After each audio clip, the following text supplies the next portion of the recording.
வணக்கம் சொந்தங்களே, எல்லாரும் நல்லா இருக்கீங்களா? நம்ம வந்துட்டு காலையிலேயே இன்றைக்கி வெள்ளிக்கிழமைங்கிறதுனால மாரியம்மன் கோவிலுக்கெல்லாம் போயிட்டு வந்துட்டு நம்ம காட்டுக்கு பக்கத்தில் இருக்கிற பொதிடியான் சாமி கோயிலுக்கு தாங்க போகிறோம். வாங்க நம்ம பொதிடியான் சாமி கோயிலையும் பார்க்கலாங்க.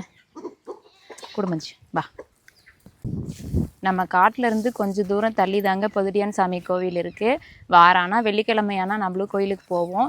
இன்றைக்கி உங்ககிட்ட நம்ம பொதிடியான் சாமி கோயிலை காட்டுறதுல எங்களுக்கும் ரொம்ப சந்தோஷம். நம்மளோட வேண்டுதல் எதுவாக இருந்தாலும் நிறைவேறும். ரொம்ப சக்தி வாய்ந்த கோயிலுங்க. வாங்க நம்ம பொதிடியார் சாமியும் பார்க்கலாம்.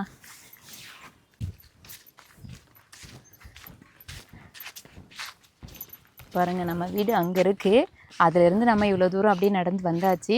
இன்னும் கொஞ்சம் தூரத்தில் தான் இருக்குது நம்ம பொதிடியான் கோவிலும். இது எல்லாமே ஓடத்தடம். இது வழியாக நிறைய பேர் இந்த சைடு காட்டுக்கு போவாங்க. நம்ம காட்டிலேருந்து ஒரு 4-5 வயல் தள்ளி தாங்க இருக்குது கோவிலும்.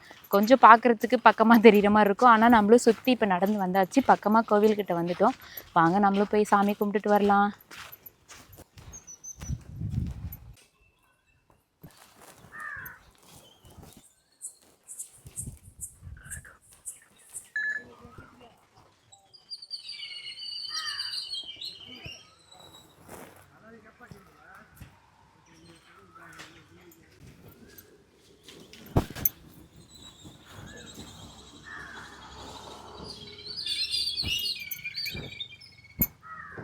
இது தாங்க நம்ம பொதிடியார் கோவில். கும்பாபிஷேக வேலையெல்லாம் நடந்துட்டு இருக்கிறதுனால சிலை எல்லாமே துணி போட்டு கட்டி வச்சுருக்காங்க. இங்கே தான் நம்ம வந்து உள்ளே போய் நாங்கள் பெண்கள் யாருமே விளக்கேற்ற மாட்டோம். ஆம்பளைங்க பசங்க மட்டும்தான் உள்ளே போய் சாமிக்கு விளக்கேற்றிட்டு கற்பூர தீபம் ஏற்றி சாமி கும்பிட்டுட்டு வருவாங்க. அதுக்கப்புறம் இந்த பக்கம் இருக்கிற மாடத்தில் தாங்க பெண்கள் நாங்கள் எல்லாருமே விளக்கு போடுவோம். எல்லாருக்கும் எல்லா சொந்தங்களும் வந்து நிறைய கஷ்டங்கள் இருக்குதுன்னு எல்லோரும் சொல்லியிருந்தீங்க. உங்களோட கஷ்டங்கள் எல்லாமே சரியாயிட்டு எல்லோரும் நல்லாவே இருப்பீங்க. எங்களோட கஷ்டங்களையும் நாங்கள் கடந்து தாங்க வந்தோம். அது எல்லாத்துக்கும் இந்த பொதிடியார் சாமி தாங்க துணை. எங்களோட சொந்தங்கள் எல்லாருமே நல்லா இருக்கணும். அவங்க கஷ்டங்கள் எல்லாமே மலையளவு இருந்தாலும் பனி போல் விலகி எல்லாருக்கும் நல்லது நடக்கணும்னு நானும் பொதிடியார் சாமி கிட்ட வேண்டிக்கிறேங்க. எங்களோட சகோதரி ஒருத்தங்க கன்னியாகுமரியிலேருந்து அக்கா எனக்கு 4வது ஸ்டேஜ் கேன்சர் அப்படின்னு சொல்லியிருந்தாங்க. அவங்க சொன்னதுலேருந்து எனக்கு சகோதரி எவ்வளோ கஷ்டத்தோட வேதனையில் இருந்திருப்பாங்க அப்படின்னு நினைக்கும்போது ரொம்பவுமே கஷ்டமாக இருந்துச்சு. அவங்களும் நம்ம வீட்டுக்கு வரணும்னு சொல்லியிருந்தாங்க. கண்டிப்பாக நீங்கள் எப்போ வேணாலும் நம்ம வீட்டுக்கு வாங்க சகோதரி. நானும் இந்த பொதிடியார் சாமி கிட்ட உங்களுக்காக வேண்டிக்கிறேன்.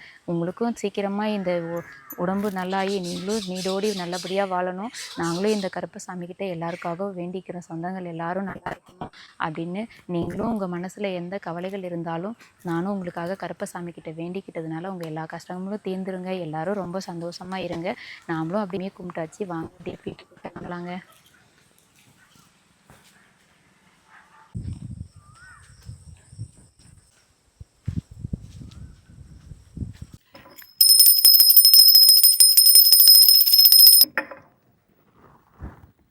அப்பனே முருகா, பொதிடியானே, செல்லியாயே, மாரியம்மன் எல்லாம் துணை இருந்து எல்லாரையும் நல்லபடியாக வைக்கணும்.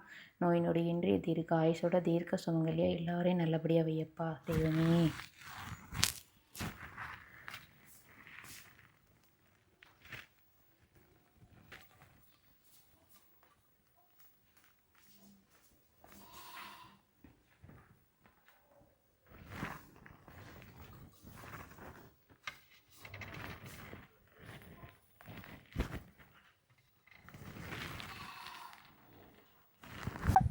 சாமியா என்ன செஞ்சு பால் கறந்தாச்சா?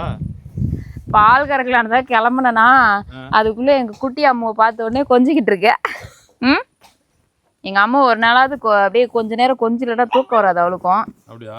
சரி, கொஞ்ச நேரம் கொஞ்சிட்டு அதுக்கப்புறம் போகலான்ட்டு. குட்டிமா இவ்வளோ கொஞ்சனோடனே அவர் வேற கோச்சிக்கிறாரு. சரி நீ இங்கே இரு, நான் போய் பால் கறந்து வந்துடுறேன். குட்டி போயிடுவரா? ஆமாம், குட்டி போயிடுறவரு அவுத்துலன்னு சொல்லிட்டு அலப்பறை பண்ணிட்டு இருக்கிறாரு. நானும் அப்படியே வேலையெல்லாம் முடிச்சுட்டு கோயிலுக்கு போயிட்டு வரதுக்குள்ளே பாருங்கள் நல்லா இருட்டிடுச்சு. சரி நாமளும் கண்ணுக்குட்டிக்கும் பசியார பால் விட்டுட்டு அப்புறம் வீட்டுக்கு கொஞ்சமாக தான் பால் கறப்போம். ஏன்னா இது நாட்டு மாடுங்கிறதுனால சிந்து மாடு மாதிரி நிறைய பால் கறக்காது, கொஞ்சமாக தான் கறக்கும். அதுவும் கண்ணுக்குட்டிக்கு ஃபுல்லாக குடித்ததுக்கப்புறம் கொஞ்சமாக வீட்டுக்கு பிள்ளைங்களுக்கு மட்டும் கறந்துக்குவேன். இன்றைக்கி கொஞ்சம் லேட் ஆகிடுச்சு. கண்ணுக்குட்டி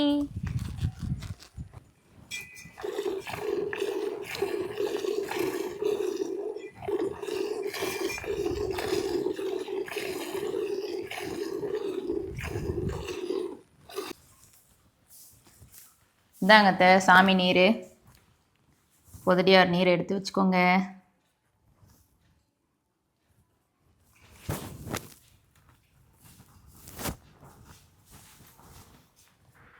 என்னத்த நைட்டு சமைக்கலாம்? சாப்பாடு காலையில் செஞ்சது தான் ஆச்சு.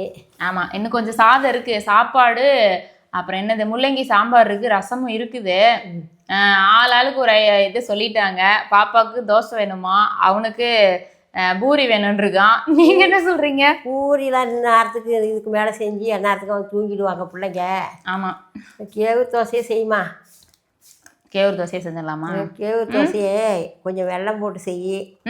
வெல்லம் போட்டு தேங்காய் போட்டு கொஞ்சம் தனியாக கொஞ்சமாக செய். காரத்துக்கு ஒன்று, இனிப்புக்கு ஒன்றா? காரத்துக்கு ஒன்று, இனிப்புக்கு ஒன்று செய். சரி, அப்போ மஞ்சக்காட்டில் மழை பெஞ்சது, தோசை ரெடி. உனக்குப்பா? உனக்கு என்ன வேணும்? அவள் தான் தோசைன்னு சொல்லிட்டா உன்னைய. தோசையா? சரி விட, நாளைக்கு காலையிலக்கு பூரி செஞ்சுக்கலாம். இப்போ போய் தோசை செய்யலாம்.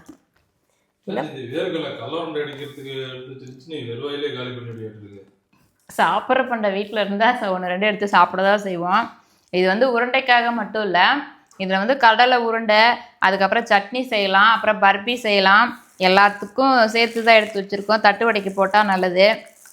அப்புறம் இன்றைக்கி சட்னி செய்யலான்னு பார்த்தோம். அது இட்லிக்கு, அரிசி மாவு தோசைக்குன்னா நல்லாயிருக்கும். கேழ்வரகு மாவு தோசைக்கு கார சட்னி அந்த மாதிரி தான் நல்லாயிருக்கும். அதனால் அதை தான் செய்ய போகிறேன். இது வந்து அத்தை நல்லா தோல் எல்லாம் எடுத்து வச்சு அப்பப்போ போட்டுக்கலான்னு சொல்லிட்டு புடச்சி வச்சாங்க. அதை கொட்டி வைக்கிறதுக்குள்ளே நான் 2 எடுத்து என் வாயில் போட்டுட்டு இருக்கேன். முறத்தோட தூக்கி வச்சுட்டேன். சரி, அப்போ முறத்தோட இருக்கிறது எல்லாமே என்னது, நானே சாப்பிட்டு காலி பண்ணிடுவேனுங்க. சரி, காலி பண்ணேன். வகுத்துக்கு தானே போகுது. அவ்வளோதான் விடுங்க. சரி வாங்க போயிட்டு சமைக்கிற வேலையை பார்ப்போம்.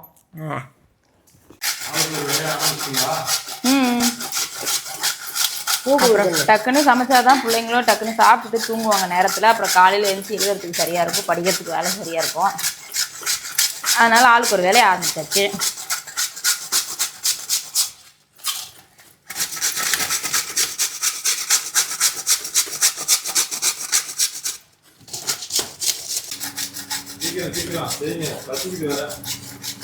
என்னம்மா சின்ன பிள்ளைங்க கூட பசிக்குதுன்னு சொல்லலை, நீங்கள் அதுக்குள்ளே பசிக்குதுன்ட்டீங்க. ஏன் மதியம் சாப்பிடலையாண்ணே? சரிதான், காலையில் நாங்கள் வச்ச முள்ளங்கி சாம்பாரில் நல்லா ஒரு பிடி பிடிச்சிட்டிங்க போல மதியத்துக்கு சேர்த்து. பாருங்கள் நாங்கள் எந்த அளவுக்கு டேஸ்ட்டாக குழம்பு வச்சுருக்கோன்னு.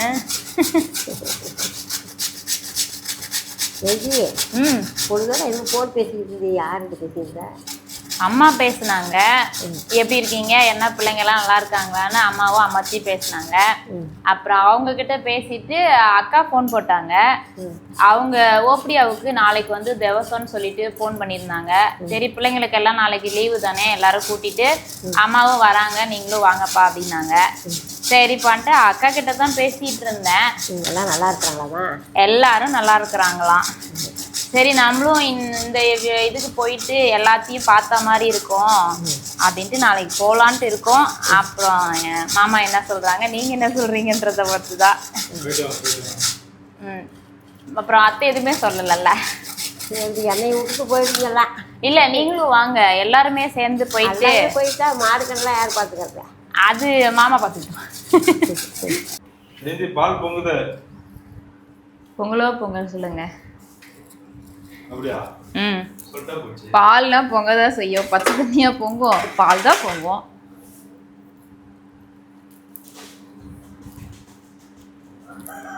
எனக்கு பிறந்த நாள் மாதிரி நானும் ஊதிக்கிட்டு இருக்கேனே, எனக்கு ஒரு பிறந்த நாள் வாழ்த்து சொல்லுங்க. அன்புடன் இனிய பிறந்த நாள் வாழ்த்துக்கள் ஜெயந்திக்கு. வார்த்தையோட சொல்லக்கூடாது, அதுக்கு ஏதாவது சின்னது கிஃப்ட் எல்லாம் தருவாங்கல்ல, அந்த மாதிரி தாங்க. அப்படியே சொல்லி ஐஸ் வச்சிடுறது. உங்ககிட்ட பேசிட்டு அப்புறம் நான் ஏதாவது சமையலில் மறந்துட போகிறேன்.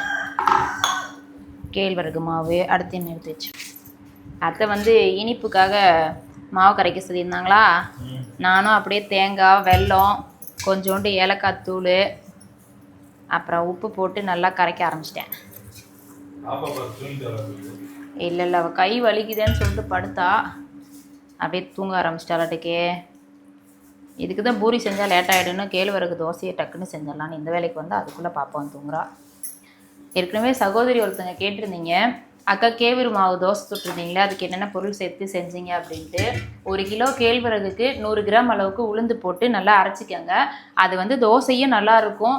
நமக்கு கேழ்வரகு சத்து தான், அதை விட உளுந்து சேர்த்து செய்யும்போது தோசையும் நல்லா மொறுமொறுன்னு வரும். சாப்பிட்றதுக்கு இன்னும் ரொம்ப சத்தும் கூட. நீங்களும் வீட்டில் இது போல் பசங்களுக்கு செஞ்சு கொடுங்க, ரொம்ப சத்தானது. அது கூட வந்துட்டு கார சட்னி செஞ்சிங்கன்னா இன்னும் செம்மையாக டேஸ்ட் இருக்கும். நானும் இன்றைக்கி அது போல் தான் செய்ய போகிறேன். வாங்க இன்றைக்கி நம்ம கேழ்வரகு தோசையோட கார சட்னியோட சாப்பிடலாம் இன்னைக்கு.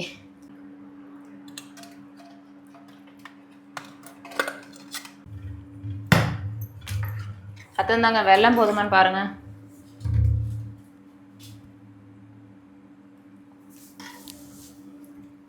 உரைக்கல. காமெடி பண்ணாதீங்க, நான் நிறைய வெல்லம் சேர்த்துருக்கேன். இதில் கொஞ்சம் போடு. இன்னும் கொஞ்சம் போடவா? சரி, நான் இந்த மாவு கரைச்சிட்டு போட்டுறேன். மிளகா விலை ஏறி போச்சாப்பா. எல்லாம் அப்புறம் மழை இல்லாததுனால விளையிறதா செய்யும். ஆடி மாதம்னாலே காய்கறி செடியெல்லாம் நிறையா நடுவோம் நம்மளே. இப்போ நம்மளே சந்தையில் போயிட்டு காய் வாங்குற மாதிரி இருக்குது. குடிக்கிறதுக்கே தண்ணிக்கு ஊருக்குள்ளே போய் எடுத்துகிட்டு வரதா இருக்குது. அப்புறம் விளையாறாமல் என்ன பண்ணோம்? மஞ்சக்காட்டிலலாம் நிறைய காய் செடி போடுவாங்க. அதுக்கப்புறம் காய் விலையெல்லாம் குறையும். இந்த டைம் எங்கே இன்னும் அடுத்து மழை பெஞ்சு காய்கறி செடி வச்சு காய் வர வரைக்கும் விலை தாறுமாறாக டாப்பில் ஏறி தான் நிற்க போகுது. போதுமா பார்த்தேந்தி? என்னத்தை என்னமோ இப்போ தான் சின்ன பிள்ளை மாதிரி கேட்டுட்ருக்கீங்க. இன்னொரு அரை விட்டு எடுத்துகிட்டு வாங்க போதும். இன்னொரு அரைவா? காரம் தூக்குது. நல்லா தூக்கில் தான் போட்டீங்க. எண்ணெய் ஊற்றினா தான் காரம் அடங்கும்.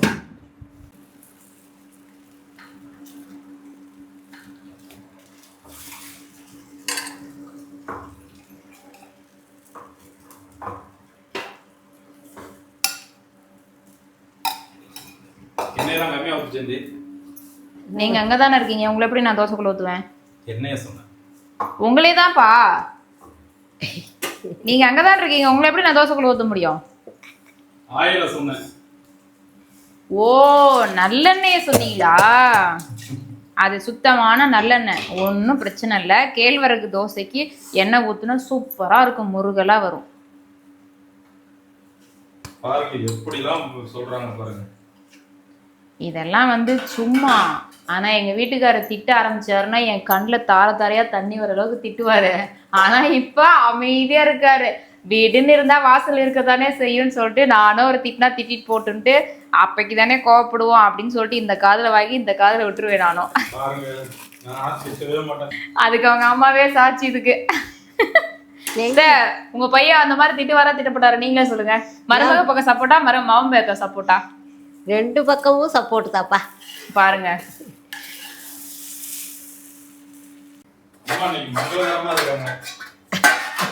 அம்மனே வந்த மாதிரி அருள்வாக்கு சொல்ல போறாங்க. எதை சொன்னாலும் எங்க அத்தைக்கு ஒரே பொண்ணுங்க தான். போ.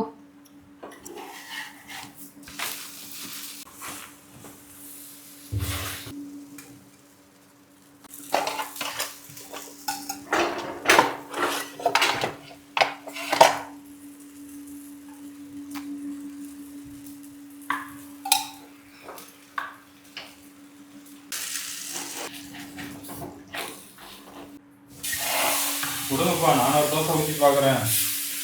தோசை நீங்க சொல்லுவீங்க, வீடியோ யார் எடுக்கிறது? அது வேற இல்லை, நான் எடுக்கிறேன். அம்மா எடுக்கலாம். சரி, அடுத்த கேமராமேன் அத்தை இறக்கி விட்ருங்க. இனிமேல் எங்கே போனாலும் அத்தையவே வீடியோ எடுக்க விட்ருவேன். நம்ம வீட்டில் பாருங்கள், ஆளாளுக்கு ஒரு வேலையை சொல்லிட்டாங்க. அத்தைக்கு இனிப்பு போட்ட கேவுரு தோசை, மாமாவுக்கும் பாப்பாவுக்கும் இந்த கேவுரு மாவு கார சட்னிக்கு ஏற்ற மாதிரி நம்மளும் தோசை சுடுறதுக்கு தனியாக இதை எடுத்து வச்சாச்சு. இவங்க 2 பேர்த்துக்கு இந்த வேலைன்னா அடுத்தது மாமனார் இருக்குங்க. அவருக்கு கேழ்வரகு தோசை சாப்பிட மாட்டார். அதனால் அவருக்கு கோதுமை மாவில் வெங்காயம் மிளகா போட்டு ஊற்றி தர சொல்லிட்டாரு. எல்லாருக்கும் பிடிச்ச மாதிரி நாங்களும் எத்தனை சமையல் பண்ணுறது பாருங்கள் இந்த நைட் டைம்லேயும். ஆனால் பொடியை பூரி மட்டும் காலையில் அவனுக்கு செஞ்சு கொடுத்துடணும். டைம் இல்லை, இல்லாட்டினா இன்றைக்கி அதையும் செஞ்சுருக்கலாம். வெங்காயம், மிளகா, கருவேப்பிலை, கொத்தமல்லி, அப்புறம் சோம்புத்தூள் எல்லாமே போட்டு சூப்பராக தோசை ரெடி பண்ணியிருக்கேன். உப்பு போட்டு கரைச்சி. வாங்க நம்ம வீட்டு இனிப்பு கேவுரு தோசை, அப்புறம் தனியாக கார சட்னிக்கு ஏற்ற மாதிரி வெறும் தோசையாக ஊற்றிருக்கோம். அப்புறம் அப்படியே கோதுமை மாவில் வெங்காயம் மிளகா போட்டு மாமனாருக்கு தோசை ஊற்றி கொடுத்தாச்சு. அவரும் சாப்பிட்டுட்டு தூங்க ஆரம்பிச்சிட்டாங்க. சமைக்கிறதுக்கு லேட் ஆகிடுச்சு. அப்புறம் நாமளும் சாப்பிட போகிறோங்க. நீங்களும் இது மாதிரி பிள்ளைங்களுக்கு உங்களுக்கு டைம் இருக்கிறப்பெல்லாம் நல்லா செஞ்சு கொடுங்க. நீங்களும் சத்தானதாக சாப்பிடுங்க. நாங்களும் அப்படியே சாப்பிட போகிறோங்க. மீண்டும் இன்னொரு வீடியோவில் சந்திக்கும் வரை உங்கள் பாசமுள்ள தனிகை வேலன் சொந்தங்கள் எல்லாரும் வாங்க சாப்பிடலாம்.